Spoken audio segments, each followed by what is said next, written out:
بسم اللہ الرحمن الرحیم۔ السلام علیکم ناظرین، میں ہوں حکیم شہباز اختر اور آپ دیکھ رہے ہیں مائی ہیلتھ ٹی وی۔ ناظرین، آج ہم بات کریں گے خون دینے اور نہ دینے کے متعلق چند سوالات کے جوابات۔ مجھ سے اکثر خون دینے اور نہ دینے کے متعلق سوالات کیے جاتے ہیں۔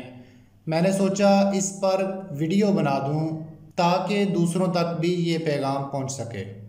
پہلا سوال جو سب سے زیادہ پوچھا جاتا ہے، خون دینے کا سب سے بڑا نقصان کیا ہے؟ تو ناظرین، خون دینے کا کوئی نقصان نہیں بلکہ بڑا فائدہ یہ ہے کہ ریگولر خون دینے والے افراد کو دل کے دورے اور کینسر کے چانس باقی افراد کے مقابلے میں 95% کم ہوتے ہیں۔ دوسرا سوال، کسی کو خون کا عطیہ دینے کے بعد کتنے دنوں میں خون بن جاتا ہے؟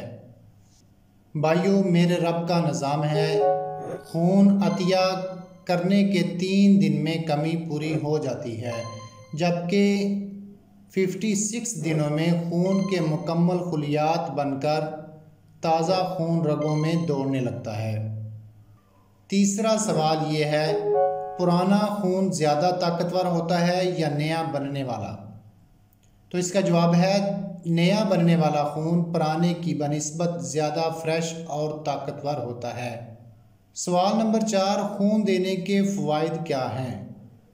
اس کا جواب یہ ہے کہ خون دینے کا سب سے بڑا فائدہ خون دے کر کسی کی جان بچانا، ایک صدقہ جاریہ میں حصہ ڈالنا ہے، جو قیامت تک نسل در نسل آپ کے لیے ثواب کا موجب ہے۔ اس کا دوسرا بڑا فائدہ خون میں آئرن کو مقدار بیلنس رکھنا، اور سب سے بڑا فائدہ صحت مند اور فریش زندگی گزارنا ہے۔ ریگولر خون دینے والے کی جلد دوسروں کی بنسبت زیادہ عرصے تک جوان اور صحت مند رہتی ہے۔ اس کا ایک اور بڑا فائدہ یہ بھی ہے کہ مفت میں آپ کے خون کی اسکریننگ بھی ہو جاتی ہے۔ پانچواں سوال، خون سال میں کتنی بار دیا جا سکتا ہے؟ اس کا جواب ہے کہ ایک صحت مند انسان جس کی عمر 17 سے 50 کے درمیان ہو اور وزن 50 کلو سے زیادہ ہو، سال میں کم از کم 2 بار آسانی سے خون دے سکتے ہیں، جبکہ ایک بار خون دینے کے 3 ماہ بعد عطیہ دے سکتے ہیں۔ چھٹا سوال، پاکستان میں کتنے فیصد لوگ خون دیتے ہیں؟ پاکستان میں 1 سے 2% لوگ ریگولر خون دیتے ہیں۔ چند افراد ایسے بھی ہیں جو صرف ایمرجنسی میں خون دیتے ہیں۔ ساتواں سوال یہ ہے کہ خون کی زندگی کتنی ہے؟ ناظرین، خون کی زندگی 120 دن ہے، یعنی کہ 120 دن میں ہمارے خون کے خلیہ مردہ ہو کر پیشاب کے رستے نکل جاتے ہیں اور نئے وجود میں آ جاتے ہیں۔ ناظرین، خون دینے کے اتنے زیادہ فائدے ہیں تو یہاں پر ایک سوال اور بھی بنتا ہے کہ پھر ہم خون دیتے ہوئے گھبراتے کیوں ہیں؟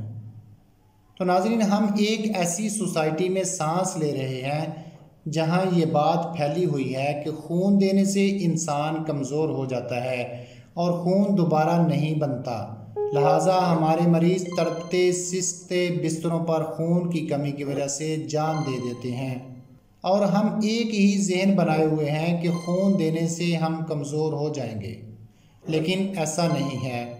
ناظرین، 14 جون کو خون دینے کا عالمی دن منایا جاتا ہے اور لوگوں کو خون دینے کی ترغیب دی جاتی ہے۔ ناظرین، یہ ویڈیو ہم نے انفارمیشن اور ترغیب دینے کے لیے بنائی ہے، آگے شیئر کریں اور اس کار خیر میں حصہ ڈالیں۔ خون کا عطیہ دیں، زندگیاں بچائیں۔